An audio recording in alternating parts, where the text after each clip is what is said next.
Kisah orang kudus tanggal 5 April adalah Santo Vincentius Ferreri. Halo teman-teman, jangan lupa like, komen, dan subscribe.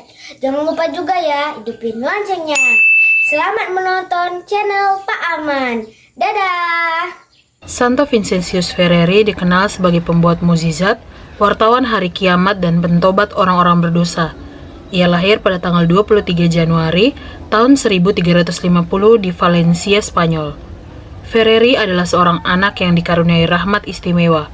Pada usia 14 tahun, ia telah menyelesaikan pendidikan awalnya dalam bidang filsafat di Valencia.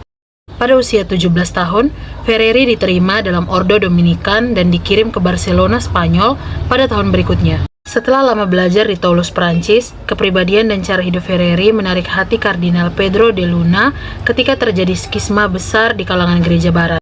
Luna mengangkat Ferreri sebagai pembantunya untuk menangani persoalan kepausan di Avignon.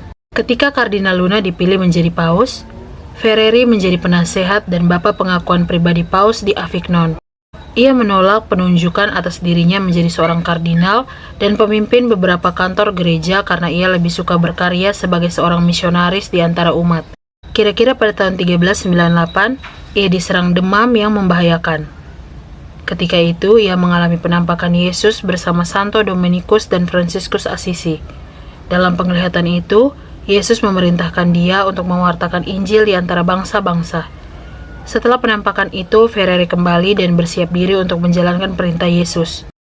Selama 20 tahun, Ferreri mengelilingi Spanyol, Italia, Jerman, dan Switzerland untuk mewartakan Injil bagi pertobatan orang-orang berdosa. Khotbahnya selalu dilaksanakan di luar gereja karena ruangan katedral tidak bisa menampung jumlah umat yang hadir. Tuhan menganugerahkan kepadanya kemampuan berbahasa sehingga khotbahnya dapat dimengerti oleh para pendengarnya yang berbahasa Latin, bahkan oleh petani sederhana sekalipun.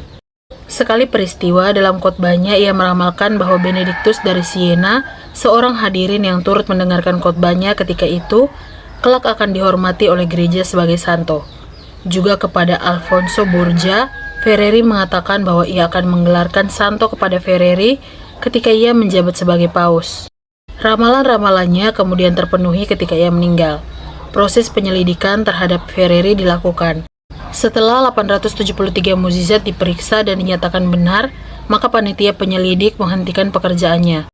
Mukjizat terbesar adalah cara hidupnya yang keras penuh dengan doa, mati raga dan tapa, tetapi tetap bersemangat dalam melaksanakan tugasnya sebagai pewarta. Vincentius Ferreri meninggal di Vannes, Inggris pada tanggal 5 April tahun 1419.